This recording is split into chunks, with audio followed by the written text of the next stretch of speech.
Hey guys, so I'm on my way to a closing for a commercial property that I'm selling.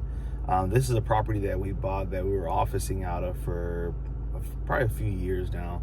I think we bought it in 2021, so going on 5 years. So we bought this property, and not all properties are good decisions, I would say. This property actually, and I'll show you guys the amount of money we're bringing to closing. So this was actually one of my first commercial properties that I ever purchased. I actually knew nothing about commercial when I bought the property, so we needed an office. I was out looking, and I just thought it was a good deal. The property seemed pretty cheap, and we were able to negotiate to finance it directly from the owner.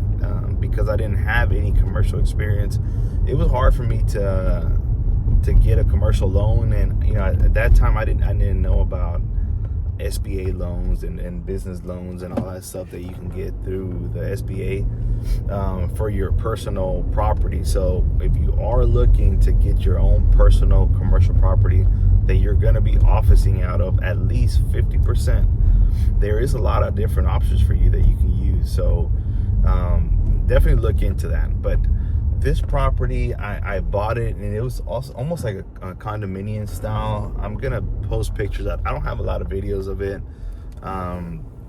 just because at that time I wasn't recording a lot. So I'll post the pictures here. But it's a condominium style office. And when I bought the property, I was under the impression that you buy it and that's it. You make your monthly payments on it.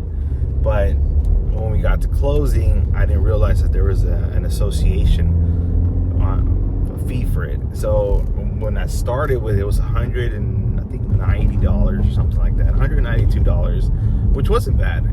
Every month. I mean, it took care of basically, I don't know what it took care of. I guess maintenance around the property, because I never really saw anything being done to it. The property did look nice, but there was times that we would have leaks and stuff around the sprinkler systems, and not to sit there and complain about the properties, but I just felt that what we paid in HOAs was not worth it. So in 2022, I decided to just lease the property out. I was there, a year. I liked it. It was nice. It worked for us because we needed an office, but nothing too big. At that time, I had a lot of rentals. So a lot of people like to see where they're bringing their money to. They don't want to just mail it out, and they didn't trust Zelle at that time as much. So it was easier for us to have an office where they can come drop their stuff off and come talk to me and have someone to talk to. So, which we still have, right? We'll still have the office, and I'll show you guys my office here soon. So, I decided to lease it out. We had a chiropractor using the office, and they were there. They were there about 2 years. Great guy. Everything was going good, and their contract was over. So at that point, I moved back in for maybe about 6 months, but it was a little further out for me. And again, I fix it up to my taste, because when you do commercial properties, people, when they come in, they'll fix it up however they want to, and then that's it. That's that. You just basically allow them to do that, because you have a commercial property, but every business is different. Every business has different requirements. So I fixed it up again, spent some money on it, and then after 6 months, I decided to just lease it back out. We leased it out to the people that are actually buying it now, and what they do, I believe they do like eyelashes, and it's like a beauty place. It's like a beauty spa place, facials and all kinds of stuff. So the lady does very, very well with her business. She actually is closing on mine, and sorry, I got a call. She actually is closing on mine and the one next to me, and also the one behind me. So she's gonna knock down some walls and make it a very big studio style place. very happy for her. But again, we're losing money on it because it's the HOA started going up to a crazy amount.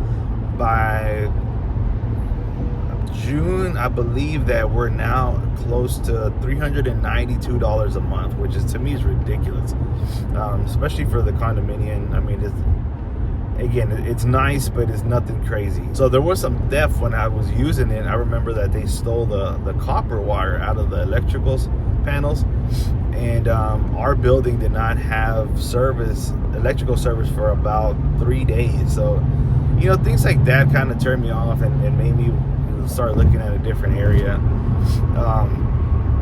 So, you know, long story short, they leased it for a while, and then they decided to buy the property out.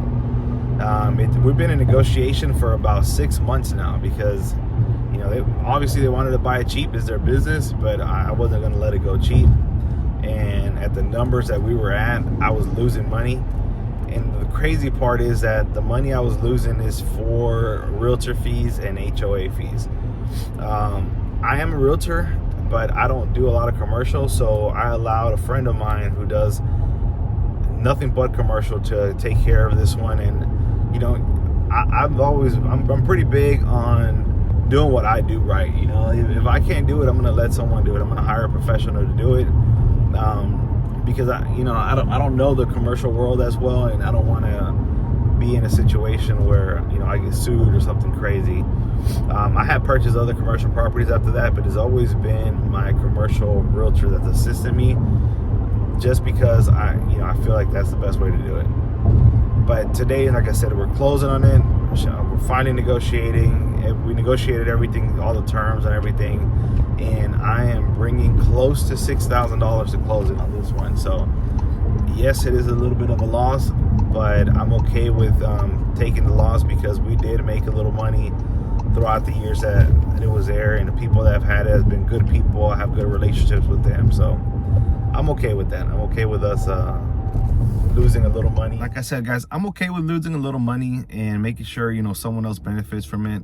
I could have easily negotiated with my realtors on their fees, negotiated with their realtors on their fees, and you know, try to beat up the HOA and see if they'll bring down some of their fees. But you know, at this point, I kind of rather everyone make their money and I'm out of it. You know, it is $6,000 is a lot of money. Well, it's close to 6,000, but it's a lot of money. But at the same time, it's not a lot of money because I'm getting rid of something that's a headache. You know, I'm taking a loss, and that's it. You know, we just kind of move forward with it. We are going to be probably buying another commercial building. It's not going to be anytime soon, maybe, you know, within a year or so. I have big plans that I'm working on for 2026. So you guys will see as I kind of go through the journey of these plans and everything that we're doing. So in the future, those are some of the videos that I'm looking to make, is, you know, the profits that we make on them, and you know, how much money a flip can actually make you. Back then, you were able to make a lot more money here in Houston simply because house prices were cheaper. Now you just have to be very careful how much you buy it for. So at the end of the day, I mean, it's the same thing. You just adapt to the numbers and adapt to the current market, and kind of continue to go from there. But I'm gonna go inside, guys, before it gets too late. My closing is at 9 a.m. I like to be a little early. Right now it's about, it's about 8:45. So I'll go in there and see if they can get us closed and out the way sooner.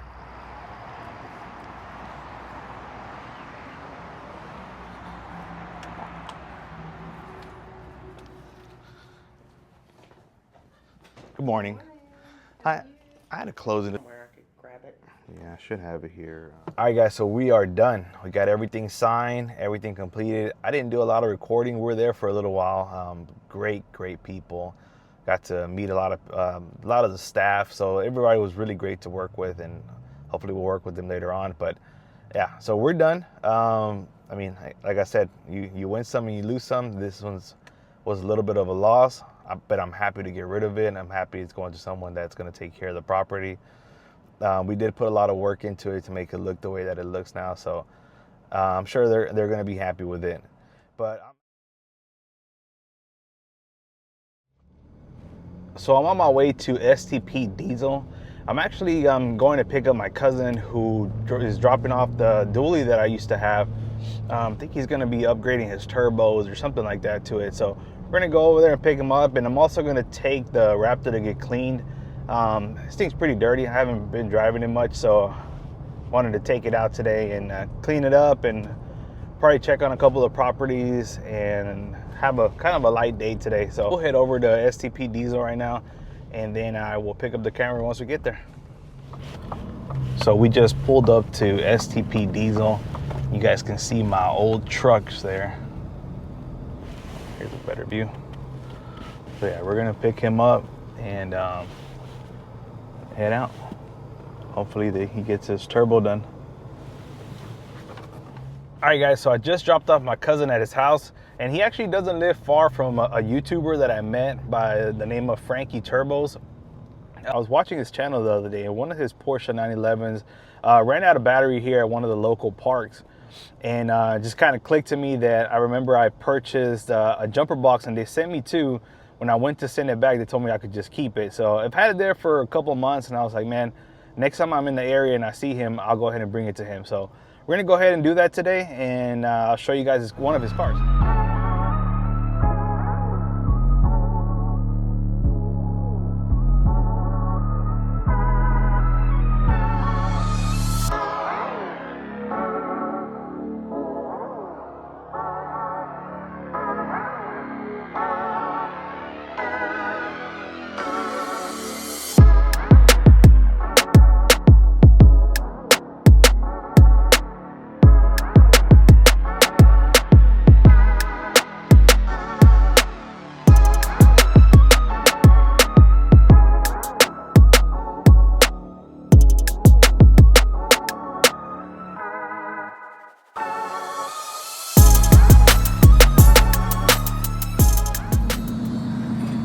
Check it out, guys. So this is Frankie Turbo. What's up, guys? So I'll add his YouTube channel to the link there. But check this thing out, guys. Can you tell us a little bit about it, bro? Yeah, sure. It's a 1988 930 model. It was built by RWB Nakai-san. So there's a Japanese guy on TikTok and Instagram. It's very big in the social media world, where he cuts up the cars and then he bolts with rivets the fender flares and everything. So this is a custom kit. Every car is one of a kind because it's hand cut. There's no machine doing it. It's him literally cutting it and putting on the fender flares, the side skirts, the front bumper, the rear bumper. And what makes this car really special is that it has a twin turbo also, and it makes about 700 horsepower. Damn, that interior is crazy too, yes, man. Sir. Yeah. It's good. Appreciate it, bro. All right, guys, so as you saw, we got the jumper box to Frankie Turbos, and man, that Porsche is bad. I'll add his YouTube channel to the description, guys. But yeah, go follow him. He has a lot of good motivating videos and a lot of cool car content if you're into that. Like I said, I'll add it down there so you guys can follow him.